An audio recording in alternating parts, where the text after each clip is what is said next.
Hi everyone, welcome. My name is Kara and I am about to turn 25 this week. For my birthday, I am hosting a dinner at my house with all of my girlfriends. I'm so excited. But I don't want the day of the dinner to be like super stressful and rushed. So I'm starting to prep now. Today is Monday and the dinner is on Friday. So for the dinner, I'm planning to make a caramelized onion and mushroom quiche, Duchess potatoes, which are like a formed mashed potato that's baked, an arugula rocket salad with tomatoes and mozzarella. I think probably roasted Brussels sprouts, although that is, maybe not. And then fresh bread with a butter candle. I'm literally so excited. I've been seeing butter candles on TikTok everywhere, and I'm literally so excited to make one. So it's gonna be roasted garlic and rosemary butter candle, so hyped. And then for my birthday cake, I'm making a white chocolate, almond, and raspberry cake. So far I've already made the almond cake layers. And then on the docket for today, I'm planning to blind bake the pie crust for the quiche, make the mashed potatoes for the Duchess potatoes, and we'll see what else. I'm super excited to start prepping for my birthday. I think the anticipation of a party is like one of the most fun parts. I love to cook and share that with my friends, so let's get into it. So Duchess potatoes are like it's mashed potatoes that have like a bunch of delicious ingredients added, including egg yolks, so they're super yellow. And you make mashed potatoes, add all of the delicious ingredients like egg yolks, cream, parmesan, etc. And then you pipe them into like these little rosettes, which are so cute and fun. And then you bake the little rosettes, and so they get like a little bit brown on top. You can also brush them with butter or an egg wash, and they look so delicious and beautiful. I obviously wanted a potato with dinner. I'm a potato stan. That's probably my favorite carb, honestly. Besides bread. Honestly, bread first, potato second. But I wanted something a little fancy because, you only turn 25 once. And I love a little fancy little dinner party food. So I'm super excited about this little variation on a mashed potato. Also, a really nice thing is that you can make them ahead. So like I said, today is Monday and the party is on Friday. And I'm making the mashed potatoes today, and I'm going to add all the ingredients and pipe them today and then keep them in the refrigerator, covered and everything, until on Friday when I bake them. So when my friends are here, I'm not spending all the time in the kitchen. I can spend time hanging out with them and just put my beautiful little potato rosettes in the oven and then take them out and enjoy them with all of my lovely friends. So all the potatoes are in the pot. We're just gonna start boiling them. Don't forget to salt your water, folks. But yeah, Duchess potatoes cooking. Okay, the next thing that I want to prep is the pie crust for the quiche. Fun fact, in my family, I'm known as the person to go to for a pretty pie crust. My dad always has me do the crust and then he makes the filling, which is so cute in front of us. I am using the Pillsbury pie crusts. My dad sells the ingredients that go in here, so funding my brother's college education by buying these. And also, that's what I've done my whole entire childhood for aforementioned reasons. And I think they taste great. Like homemade without the hassle is the tagline, and I think that's true. I'm doing a lot for this dinner. I'm making, homemade bread and everything, and I didn't really want to make pie crust. So thanks to Pillsbury and my dad for supplying me with some lovely semi-homemade pie crust. Also, I'm making everything else from scratch, from scratch, so I don't think anyone's gonna be mad. Important with these pie crusts to let them come to room temperature first, otherwise it's really hard to roll them out onto the pie plate. So I have had it sitting at room temperature for 30 minutes. I don't know if you're gonna be able to hear this. Yay. Yeah, so I got this nice little pie crust, and I don't really know how to show you that I'm rolling it out. I guess I need to move the camera. There's lots of different ways you can make pie crust. I like to press fork tines around the edge to make a little ribbed edge. You can also do spoons to make a scalloped edge, or pinch the edge to make a different kind of fluted style, But yeah, I think pie crust is so fun and artistic thing to do in the kitchen.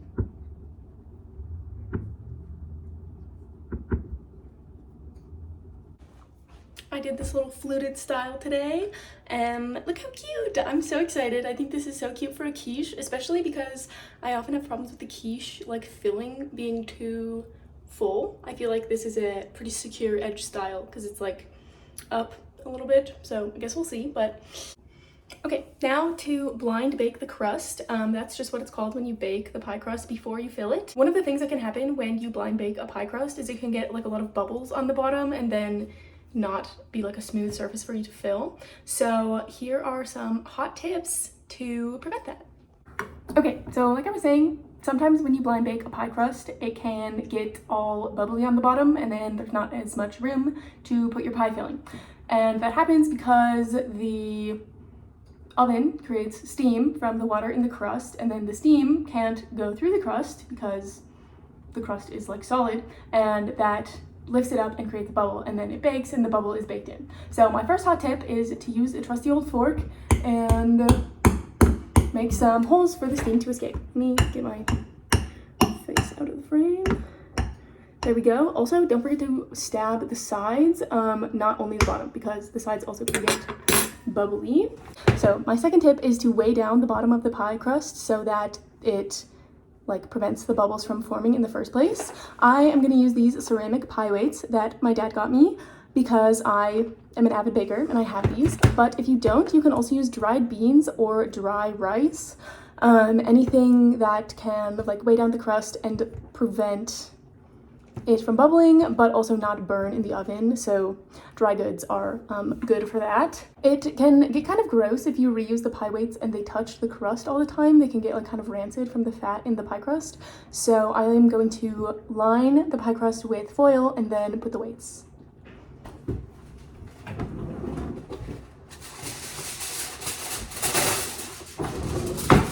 So aluminum foil, there we go, trying to damage the fluting on the crust. This will also prevent the like edges from burning because I'm going to be baking them twice. Once when I bake the crust and once when I bake the quiche.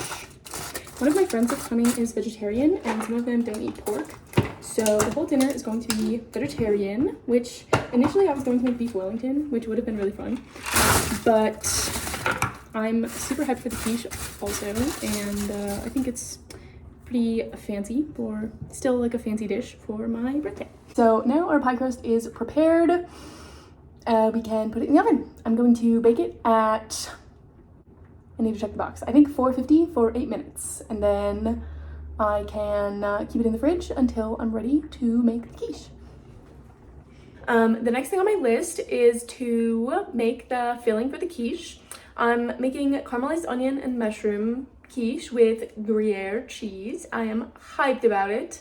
I am starting to worry that I'm not making enough food, but that's literally never happened to me before, so I think I should chill. One quiche for, I think there's gonna be 6 to 8 people, isn't enough, but there's gonna be a bunch of sides, and also I still have the second pie crust. If I continue freaking out, I could make a meat quiche for the second quiche. But so the steps for the quiche filling are to caramelize the onions, cook the mushrooms, season, and then make the egg mixture. Since I'm making this in advance, I think I'm gonna cook the vegetables and then keep them separate from the egg mixture. Honestly, I don't think it would be that big of a deal. I think the really important thing is to keep it separate from the crust so the crust doesn't get soggy. Like I said, no soggy bottoms allowed. But I don't know, I've never done this before and it seems like a good idea to just keep the eggs separate. Also, don't know if I'm gonna make the eggs yet. That part is like pretty easy, so might just caramelize the onions and cook the mushrooms and shred the cheese. So let's get to it.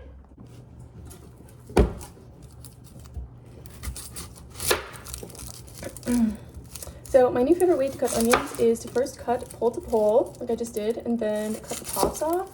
My brother told me that if you don't cut through the onion root tip, which is this end, that it won't make you cry.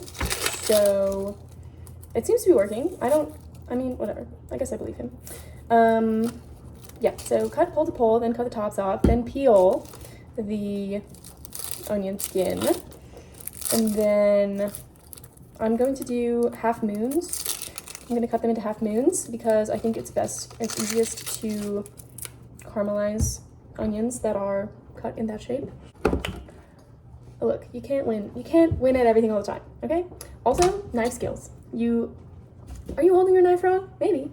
Grab at the balance point, so it's balanced like this. Then wrap the rest of your fingers around. This way you have maximum control of the knife. Then for your left hand or your non-knife hand, grab it like you're grabbing a tennis ball, and then you run the knife along the vertical part of your fingers. And this way, no matter how fast you chop, there's no way that you can cut your fingers. As long as you keep your fingers tucked in like this, also your thumb, don't forget about that. And then you can just slice like this. And you move your non-knife hand along the food, and that controls how thick or thin your slices are. The moving your hand along part is hard for me. Not even gonna lie. And then when I get to the end, I really don't know a good way to do this, but I hold it on both sides because otherwise, how can you possibly use the knife? There we go. Gonna throw away this little end piece, but look at those thin half moons. Love that. Also, if anyone can recommend a camera angle where my face and my hand can also be in at the same time, I'm all ears. All right, so tennis ball hand, balance point, fingers. Also, make sure that you're not just going down. You need to either go forward or back to actually use the cutting part of the knife. If you just go down, you're mostly using your own strength, and we want to use our tools as best as possible. So make sure that you travel the knife along the food as well as up and down. And yeah, like I said, don't really know a good way to do the end. If you have a better way, let me know. But there we go. Now we have these beautiful half moons all ready to go into my pan. All right, butter is melting, onions in. Wow, this is really hard to do with one hand, low key. So, onions and butter in the pan, that was one large onion for those of you playing at home. Another kitchen tip that I learned from Becky at Acre Homestead is to salt your vegetables at the very beginning, because salt helps draw out the water and then they'll cook faster. So also, no, you're not supposed to salt, can to pan. Learned that from the Brooklyn Nine-Nine. But I am the boss of myself, and this is my freaking rotator, so I'm gonna do whatever I want. I do whatever I want all the time anyways, so.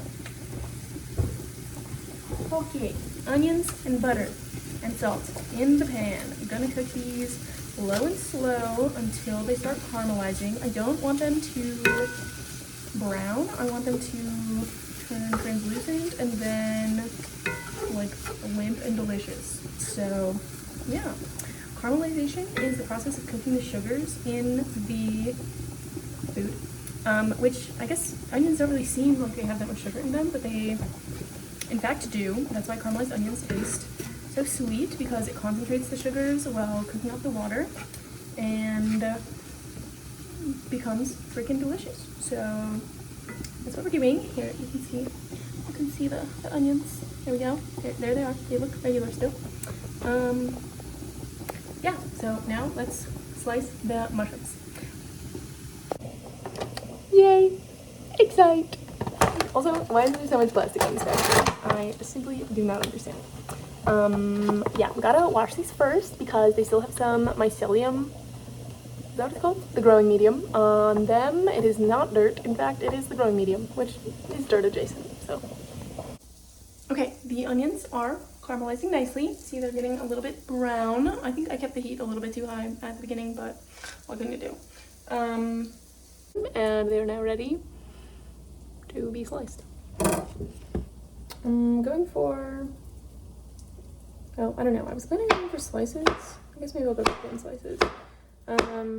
But I really want the quiche to hold together well, and I feel like a way that the quiche often falls apart is through discontinuities in the egg part due to large vegetables. So I'm gonna try to make the vegetables small. Is mushroom a vegetable? It's a fungi, so I think it's not a vegetable, but it's vegetable adjacent. Again, I never know what to do at the end of this. So I just hold it on both sides and it seems fine. My dogs are barking and you bring them inside. But it's super muddy outside, so as soon as I let them inside, I need to wash them off. And I'm mid food prep. Oh my god, they're being so loud though. I'm that neighbor right now. No, bad doggies. Oh my god, oh my god.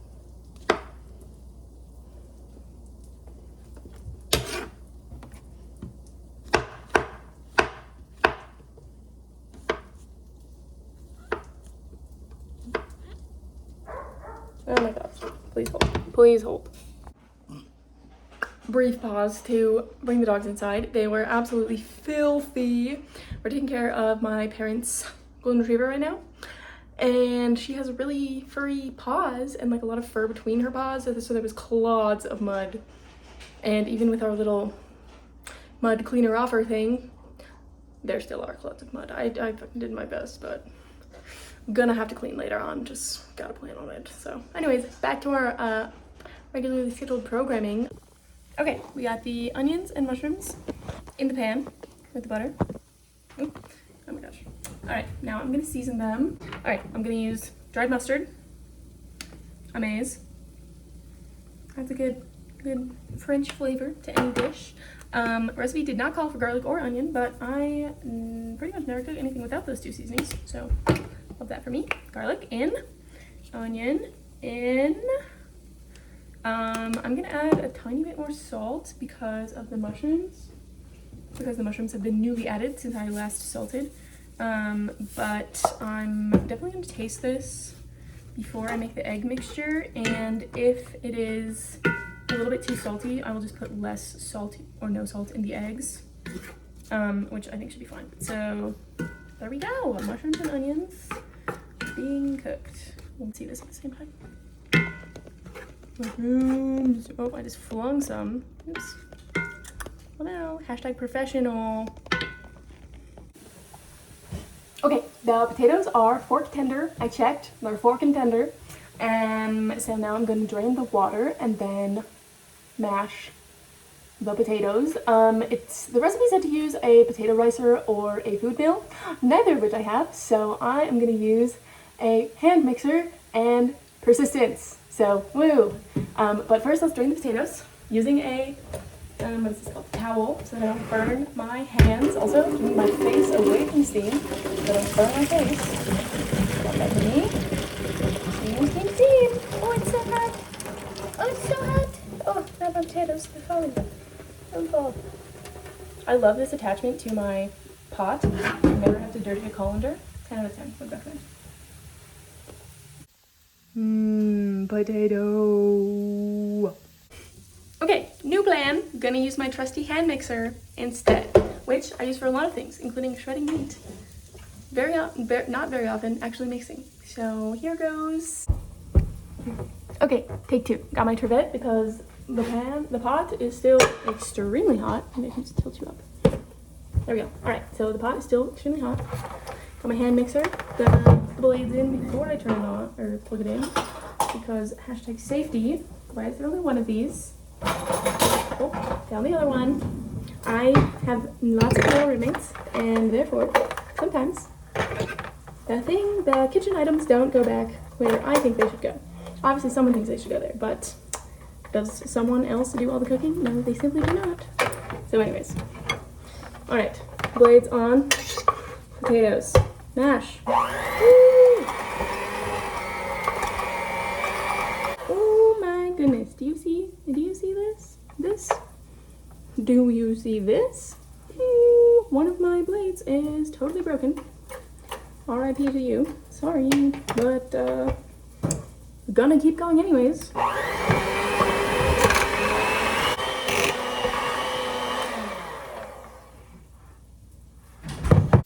Honestly, I think the hand mixer did fine. These potatoes look deliciously creamy. Wow, the pot is moving. They look deliciously creamy despite the casualty of my mixer blade. But no big lumps or anything, so we would endorse the hand mixer instead of the ricer or food mill. Here's my view in the kitchen. Hello, Mr. Fluffy. Always being very cute. Let's resume on the Duchess potatoes. So like I said, the main ingredients are potatoes, obviously, and then egg yolks, and then normal like mashed potato things like heavy cream and butter and salt, pepper. I think I'm gonna put Parmesan in the inside. The recipe, well, I've seen a bunch of different recipes that are all like slightly different. One of them that I saw that looked really good had like freshly shaved Parmesan on top of them after they've been baked, and I think that would be super good, but a bit of a hoe for Parmesan, so I'm gonna put some in the inside also. So first step, separate the eggs. Okay, separating the eggs. I'm gonna put the whites in the big bowl and the yolks in the small bowl because I'm gonna use these right now. The whites I'm gonna save to put in the quiche. Yeah, I could have used them in the cake if I was making the cake today, but I am not. I already used both parts of those eggs. So I'm gonna crack with a swift crack, and then over the one that's gonna be the whites, go like this, plop the yolk from half to half, and then plop the yolk in. There we go. Oh, it broke. It's really nice when they don't break so you can count how many eggs you have, but we can't always get what we want. So here we go.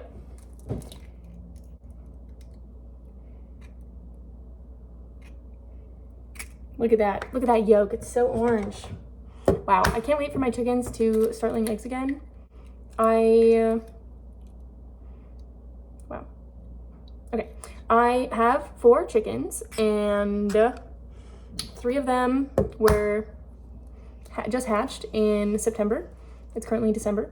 And so they haven't started laying eggs yet. And then the mom is still like mothering. The mother hen is still mothering, so she hasn't started laying eggs again yet either.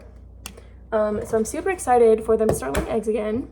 I think, wow, that was, okay, here's another way that you can separate eggs. I dropped the yolk in there, but you can just scoop it out and no one is the wiser. What do people say? Bob's your uncle.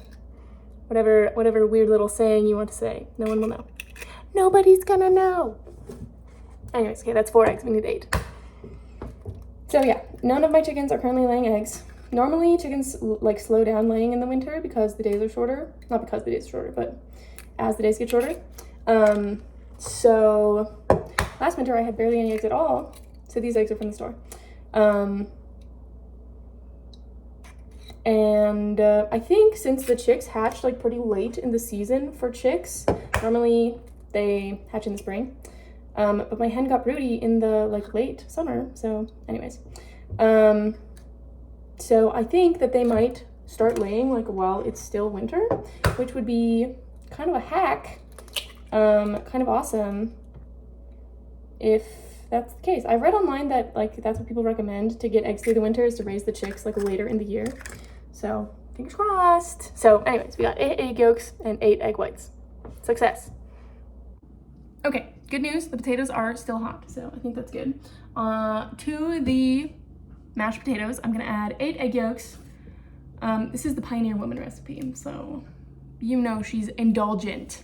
8 egg yolks, 1 stick of butter, salt, pepper, nutmeg, heavy cream, and then it says 1 whole egg for the egg wash. I think I'm gonna brush them with butter instead. Actually, I might not do that because I don't have a pastry brush, and that's obviously critical for brushing things, so TBD on that one. That's a problem for future Kara. All right, so we got 8 egg yolks, check. All right, it says 1 whole stick of butter. That seems like a lot, low-key. Like I said before, you only turn 25 once. So woo. This is like 7 tablespoons of butter because I used it to grease the cake pans earlier. But I think it's fine. So nearly 1 whole stick of butter. This is for 5 pounds of potatoes, so it's actually not like super that much. Maybe I'll make some Duchess potatoes like before the actual party so I can test them out. And like give some to my roommates. TBD. So anyways, we got that. We got some salt. I'm not gonna add the salt until at the end, but definitely want pepper. Oh wow. Okay, a good amount of pepper. I have whole nutmeg that I got at the Asian supermarket and I'm obsessed with it. So 1/4 teaspoon freshly grated nutmeg. Wow. Hashtag struggling. All right, my microplane, one of my top 5 kitchen tools, honestly. All right, I'm gonna grate some nutmeg. Sometimes I think about, wow, this is probably loud. All right, please hold.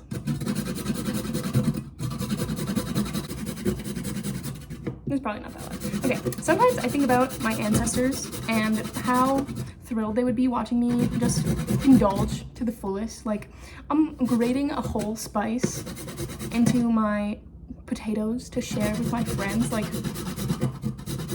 it's so indulgent of me, and I just love that for me and my whole, like, bloodline. Okay, nutmeg grated. Put this back. That was like a third of one nutmeg. Gonna stir this together and then add the heavy cream and then taste for salt. So here we go. Stir, stir, stir, stir, stir. Let me show you. Wow, this is so hot. Okay, all of that is mixed in. It's looking wonderfully golden and delicious. I literally cannot wait to eat this. So let's add the cream. Heavy whipping cream. Like, give her a shake to resettle all of the butter fat. I'm absolutely not measuring. That's like about a cup. It's fine. Measure with your heart, right? Especially when it comes to these kind of recipes where it's like taste-based ingredients, richness. You know, you can really just follow your heart, you know? Let the ancestors guide you. And Miss Ree Drummond with her absolutely indulgent potatoes. This looks so good. That might have been a little bit too much. It's fine. We'll recover. Strong, strong. This is going to count as the arm workout for today. Thus, very stiff. Wow, this looks so good. I am literally so excited. Okay, taste test. Definitely need salt. The nutmeg, so good. You can pasteurize the egg yolks before you put them in, if you want. If you're cooking for, like, perhaps a pregnant person or someone who is immunocompromised, or if the thought of raw eggs grosses you out. We are gonna cook. We're gonna cook this again, like the potatoes will go in the oven.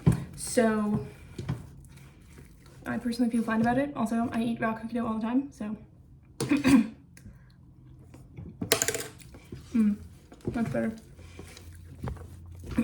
Just make sure it's really, really, really mixed. Really, really, really mixed. Wow, this is so much potatoes. Okay, final taste. Oops. So good. Wow, how exciting. Here, you can have a look. Potato, can you see? Potato, amazing. Woo! So now I need to pipe them into little rosettes. How many times in this video have I said I'm so excited? But I freaking am, so. Okay, so setup for the Duchess potatoes. We already made the potato part, and now I need to pipe them into rosettes. So I have here a cake bag and a large star tip. I don't know if you can see this. Maybe like this? Yeah. So this is the most open star tip that I have, and I'm gonna plop this into the bag like so, and then figure out where I need to cut, scooch it back, cut the bag, and scooch it forward. It looks good. If you don't have a cake bag, you totally can use a Ziploc bag. I personally love the cake bag because the Ziploc bag has a 90-degree corner, and this one is like skinnier. It's more acute, so it matches the contour of the piping tip exactly. The Ziploc bag sometimes, since like this is wider, like here, like this, sometimes the filling or the frosting will like go right here and escape like outside of the piping tip. So I bought like a 30-pack of cake bags ages ago, probably like when I was in high school, and I'm still on the same thing because you use them one at a time, like, you know, a few times a year. So would recommend splurging on the pastry bag. The disposable ones are fine. The reusable ones are cool if you like work in a bakery, but I don't yet. So to fill the bag, I like to put my hand, fold over some, and then you can like hold like this, and then you can hold it open. I think the potato thing is gonna be a two-hander. So let me get a jar, and then you can put it like this, and then put it to the little collar over the edge of the jar, and then you can like really easily fill the bag. All right, back over at the stove. So we got the jar, bag, potatoes, plop them in there, like so. I like to cut off the end of the bag first. Sometimes it does leak into the jar, like so you might need to wash the jar after, but I find it a lot easier than like having a big air bubble and then having to deal with that instead, so. All right, so got some potato. It's easy if you like twist the top and then squish it down. I definitely saw some chunks of potato since I didn't use a ricer. So hopefully those don't get stuck, I guess. Guess we'll see. Okay, now for the piping, I wanted to basically just like fall in a swirl, like kind of like the top of a cupcake. So I'm gonna like retwist the top so I have like a good grip. It's coming out, yay. And then just, well, can't see really at all. Try to make a little rosette. I've seen on all the recipes that I looked at, they were all like different shapes. I think like the top of a cupcake is really cute, so I'm gonna go for that. I don't think that these should spread out really at all, so hopefully I'm correct about that. I'm gonna put them kind of close together and just try to make them all a similar size. That's kind of an error. Oh wow. So now I can tell that there's a chunk because it's like not coming out correctly. No. Okay, chunk removal. Hopefully. All right, there we go. Is it good? Yeah, there we go. All right, back in business, baby. Definitely went the other direction for this one. I think it's fine. All right, that one is so cute. Oh my God, I'll have to show you after. I think for tonight, for dinner, I'm gonna make Duchess potato casserole. No, you can't see me at all. Which is when you just like put it in a casserole dish and then make a little design on top with like a spoon or whatever. Like make the peaks just with the spoon. Because ain't nobody got time to do this like 100 times.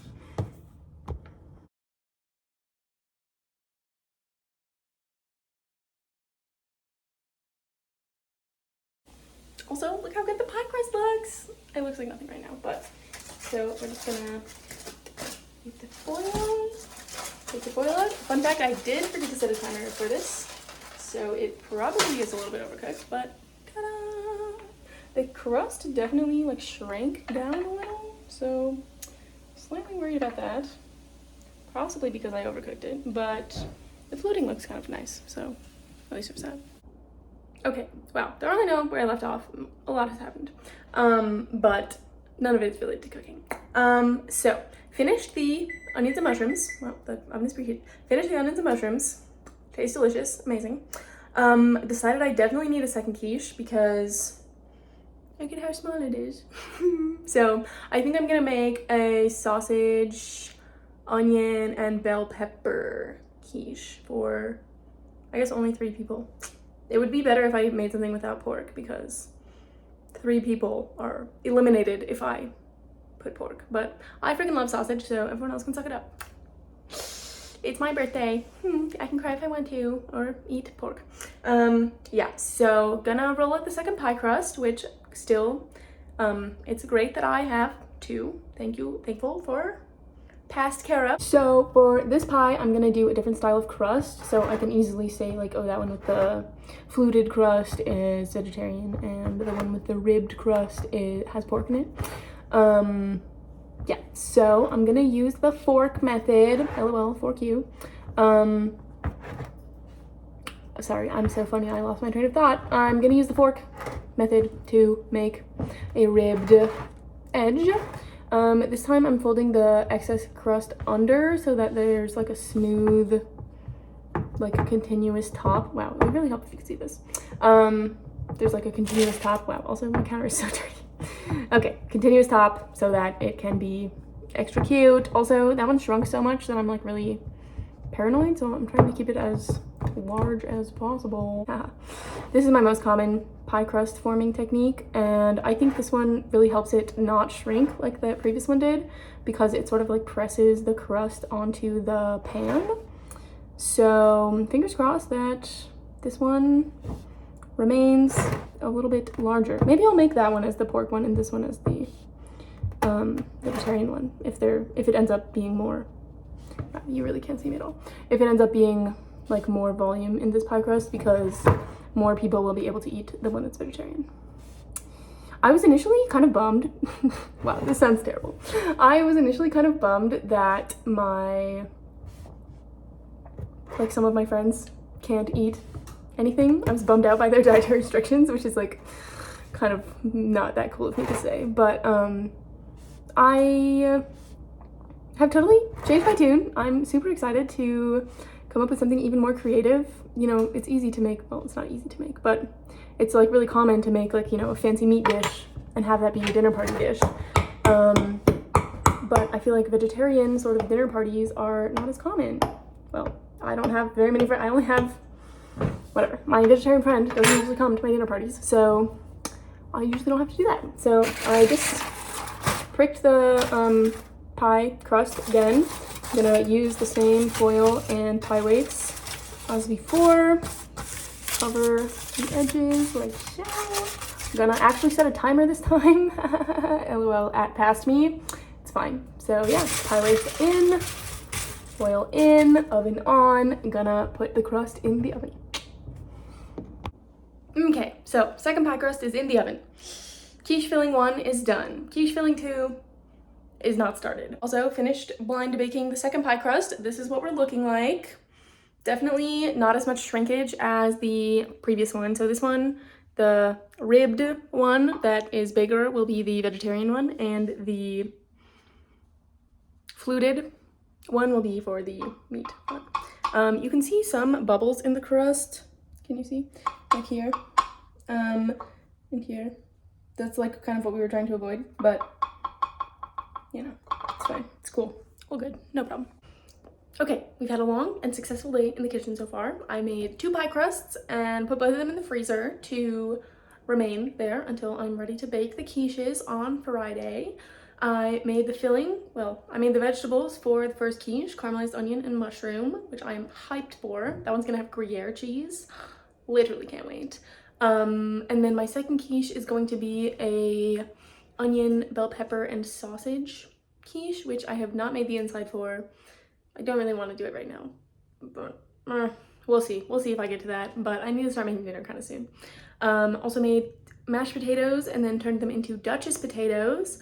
I made 12 little Duchess potatoes, which look amazing. Those are gonna go in the fridge until I bake them. You can't really freeze uncooked potatoes because they turn kind of black and slimy, which is not the desired texture.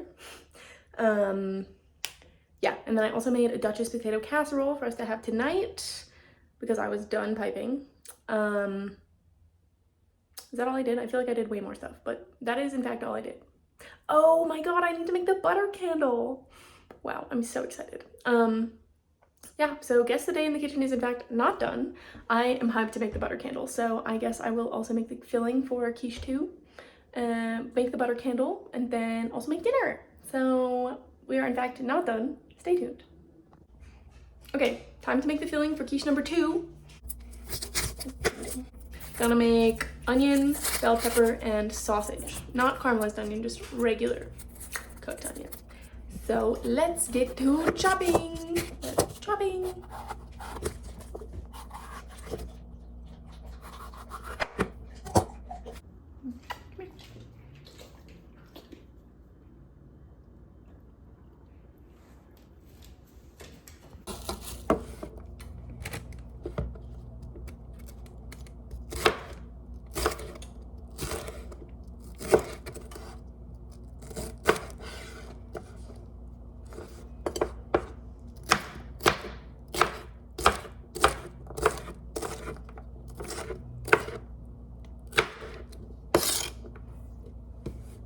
Okay, my preferred way to dice an onion into like squares like that is to first do one cut this way, but not all the way through to the root end, so it's still attached like that, and then cut down this way.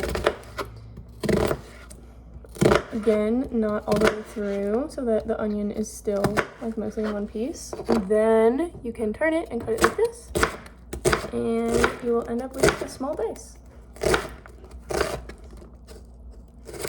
Ta-da! Small dice.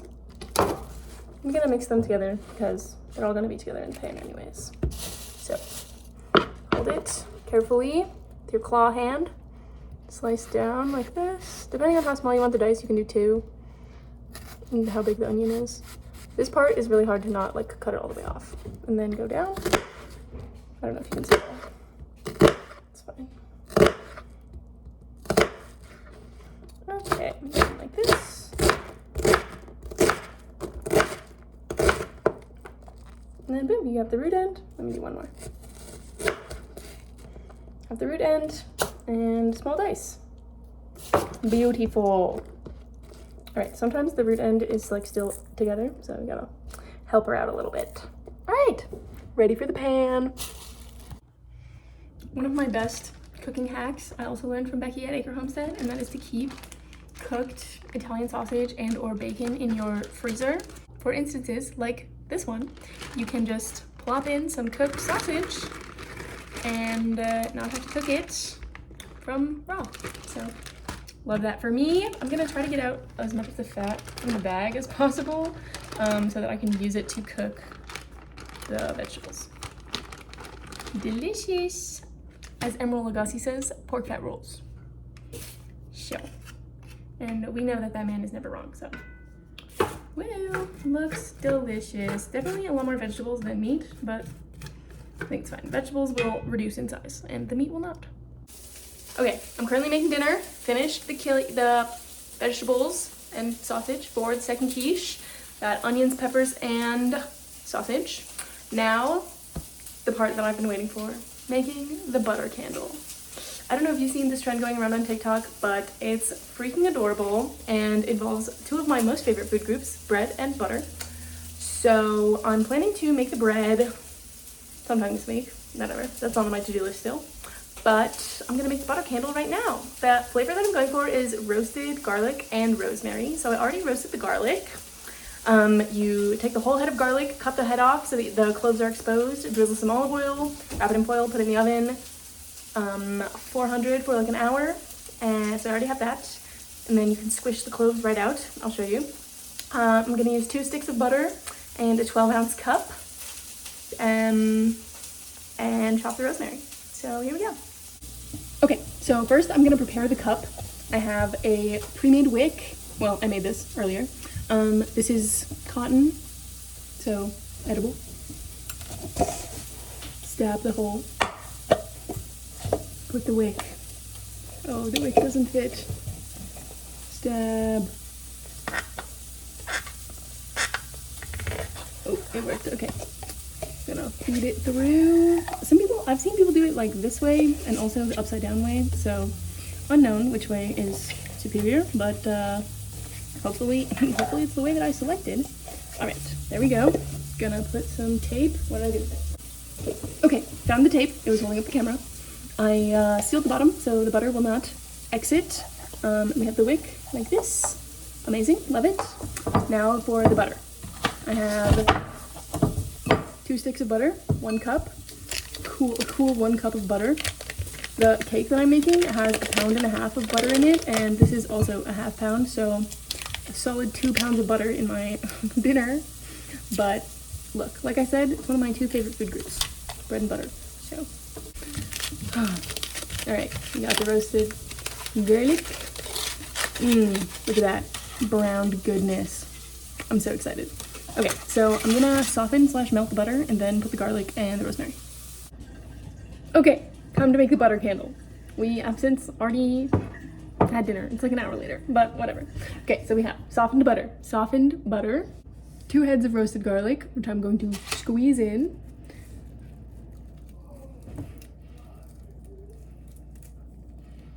Maybe not. All right, here we go. When it's hot, it's a lot easier to squeeze out, but they are in fact cold right now. Okay, this is harder than anticipated. Be free. Wow, this is gonna be so garlicky and delicious. I'll say garlic is my third favorite food group. All right, there we have it, folks. 2 heads of roasted garlic added. Okay, so it's gonna be roasted garlic and rosemary. So we also need the rosemary. Got 1 sprig right here. I'm going to get all of the leaves. And then I think I'm gonna cut them up with scissors into the butter because I don't really want to get out a cutting board. I love a good kitchen scissor. Okay, snip, snip.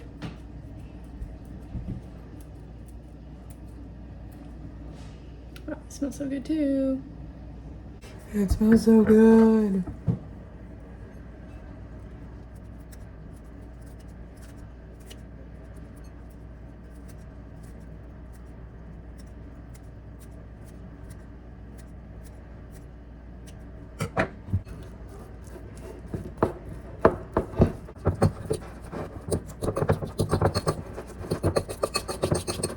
Look at that.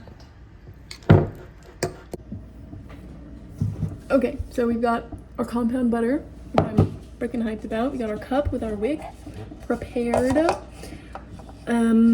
Now we just need to assemble the candle. So I'm gonna just put some butter in here. I'm gonna try to keep the wick like vertical. Wow. And just see what we can do. This is kind of hard. Okay. Oh my god, I need to put my hair up. Let's wipe off my hands. Okay, everything's fine. Look at the dog. Hello, dog. Alright, hair up. Butter in. I feel like Joshua Weissman whenever I say that. Okay. Oh, wick down. No. Alright. Pack in that butter. Yeah, baby.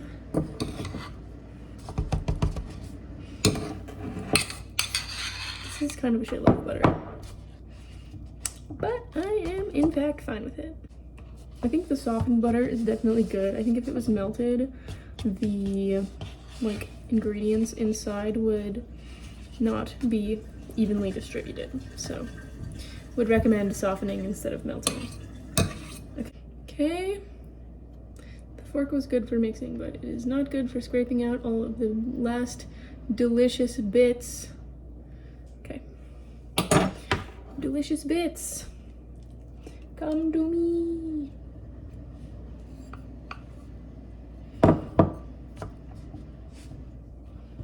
Ooh, yeah. Okay, last little clump. Awesome. Look at that! Butter candle. So to keep this centered and upright, I'm going to put a skewer. Got it. Okay, I'm gonna break it in half. Amazing. This like this. Give it a little twirl. There we go. Butter candle. Done. Oh, I'm so excited. Okay, a wonderfully successful day of prep for my party. So we made Duchess potatoes, we made most of 2 quiches, and we made a butter candle. I still need to make the bread and assemble the cake, but it's all coming together really nicely. I'm so excited, and thanks for watching.